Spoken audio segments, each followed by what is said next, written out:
Oke, di sini saya dari pemateri 1. Perkenalkan, nama saya Maya Arofa Rahmatuka, NPM 1911060130. Di sini saya akan memaparkan materi di kelompok kami yang berjudul pekerjaan yang layak dan pertumbuhan ekonomi.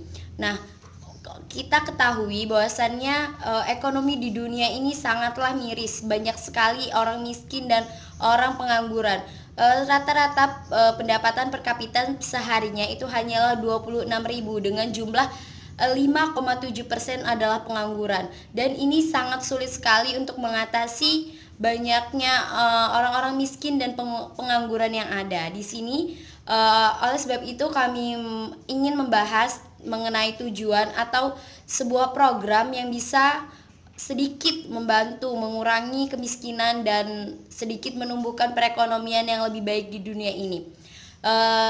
Ada beberapa di antaranya. Yang pertama yaitu dengan mempertahankan pertumbuhan ekonomi, baik ekonomi per kapita, baik itu secara nasional maupun secara khusus, di mana orang-orang tersebut itu sudah dilatih bagaimana caranya mereka untuk tetap mempertahankan pendapatan mereka, baik itu secara khusus maupun secara per kapita. Yang di sini yang dimaksud dengan khusus yaitu secara individual, seperti pemasukan dalam sebuah keluarga.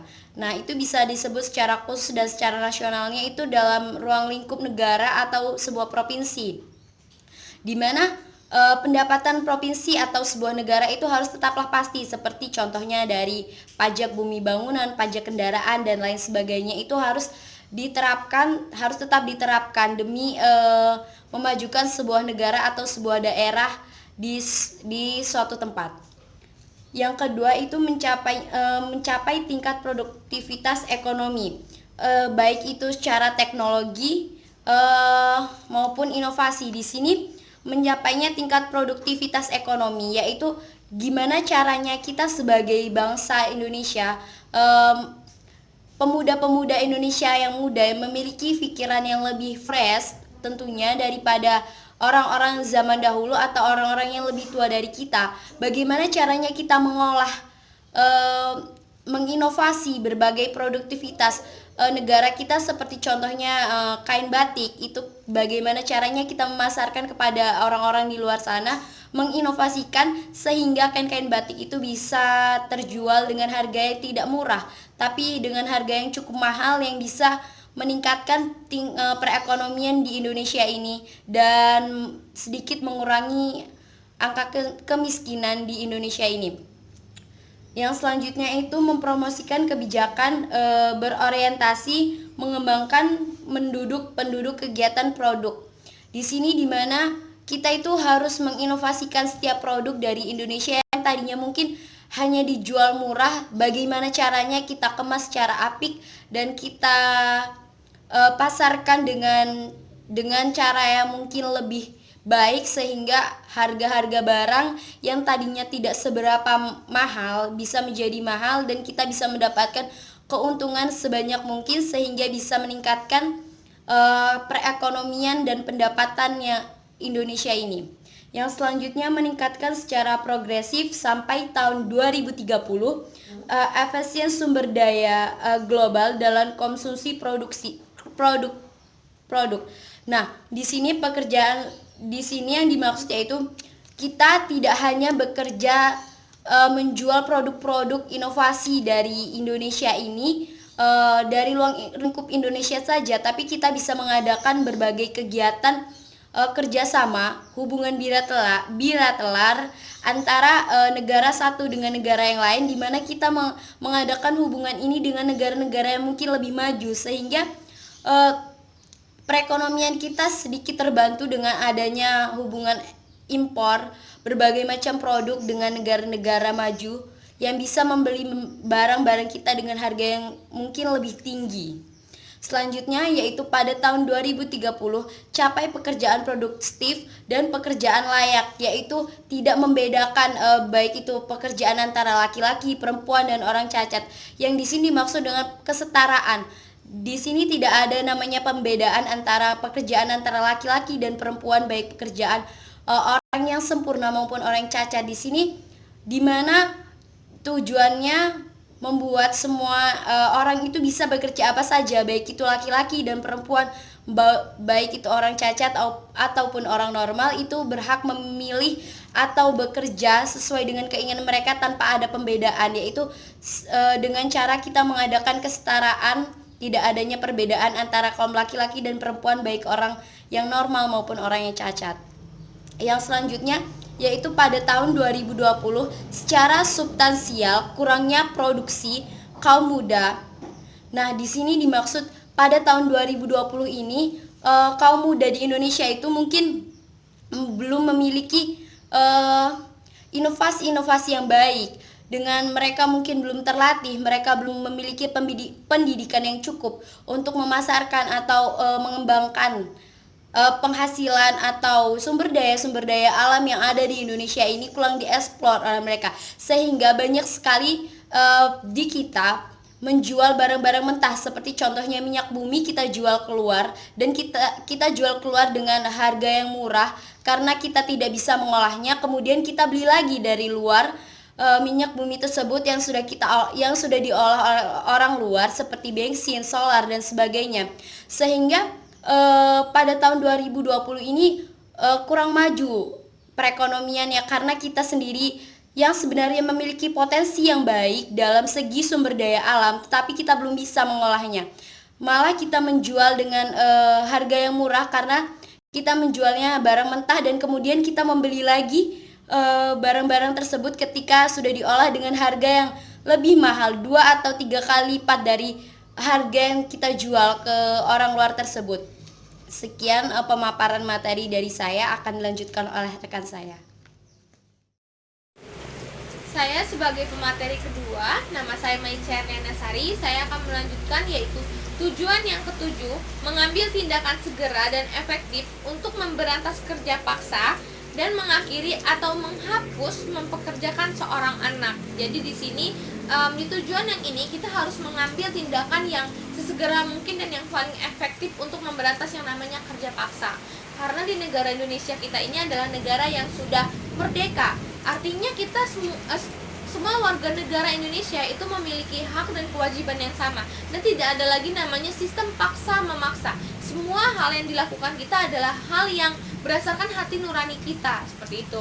Terus mengakhiri atau menghapus mempekerjakan seorang anak, itu artinya seorang anak itu memiliki hak dan kewajiban untuk mendapatkan pendidikan yang layak, terus sekolah, belajar, seperti itu kan. Nah, jadi di sini saat orang tua itu mempekerjakan seorang anak, contohnya nih, ada nih biasanya kita lihat di lingkungan kita aja deh gitu ya, ada anak yang biasanya jualan koran, jualan tisu, dan sedangkan orang tuanya diem di rumah gitu nunggu duit dari anaknya. Itu namanya sudah melanggar, sudah mengambil hak anak tersebut gitu kan. Terus itu tujuan ke-8 yaitu melindungi hak-hak pekerja dan mempromosikan lingkungan kerja yang aman dan nyaman untuk semua pekerja. Hal ini juga sangat penting karena saat seseorang yang sudah bekerja gitu kan, mereka harus mendapatkan hak mereka juga, seperti contohnya mereka mendapatkan gaji mereka gitu. Terus mempromosikan lingkungan kerja yang aman dan nyaman. Saat seseorang itu bekerja di lingkungan yang nyaman, pasti apa yang dikerjakan dia juga akan mendapatkan hasil yang maksimal juga. Dan saat lingkungan itu nggak nyaman dan mereka bekerja di situ, pasti banyak sekali keluh kesah yang akan mereka rasakan, dan hasil dari pekerjaan mereka pun tidak akan maksimal, seperti itu. Terus yang ke-9 yaitu membuat dan menerapkan kebijakan untuk mempromosikan pariwisata berkelanjutan untuk menciptakan lapangan kerja dan mempromosikan budaya dan produk lokal. Ini adalah tujuan di mana negara kita untuk menjadi negara maju. Ini adalah salah satunya tujuannya, yaitu seperti mempromosikan pariwisata. Jadi saat kita mempromosikan pariwisata berkelanjutan itu, kita akan membuka sebuah lapangan kerja dan mengurangi yang namanya tingkat pengangguran gitu kan. Jadi kita akan bisa membuka lapangan pekerjaan, dan sekaligus kita akan mempromosikan budaya dan produk lokal kita. Seperti contoh produk lokal kita yaitu seperti batik yang bisa kita promosikan dan mancanegara akan mengenal bahwa halnya oh ini ciri khasnya Indonesia loh seperti ini, seperti itu. Terus itu yang ke-10 yaitu memperkuat kapasitas lembaga keuangan domestik untuk mendorong dan memperluas akses ke layanan perbankan, asuransi dan keuangan.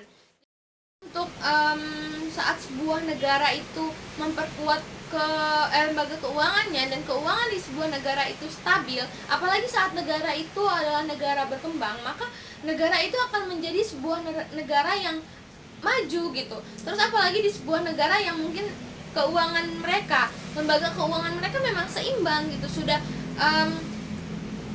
dan dapat mendorong pembangunan di negara tersebut gitu kan, dan itu akan menambah kemajuan lagi di sebuah negara tersebut gitu.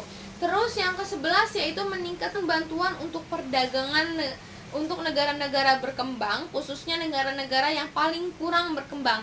Jadi ada pepatah yang mengatakan bahwa halnya apa yang kita tanam itulah yang kita petik. Nah dari sini saat kita menolong negara yang kurang berkembang, itu kita akan, dan saat negara tersebut menjadi maju gitu kan, mereka pasti akan mengingat, oh iya saya pernah dibantu loh oleh negara ini. Maka saat negara kita susah, mereka akan membantu kita, mereka akan mengingat jasa-jasa kita, dan istilahnya seperti investasi lah ya.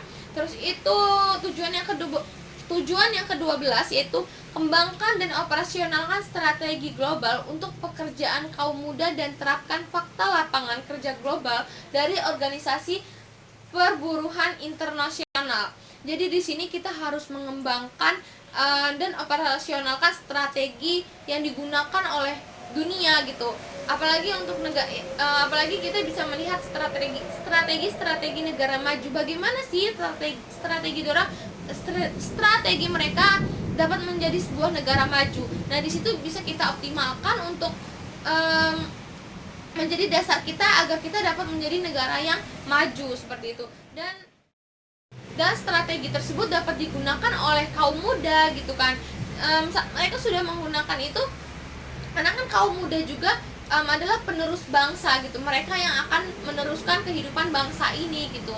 Jadi kedepannya sangat bersangkutan dengan mereka. Oke, sekian penjelasan dari saya. Makasih.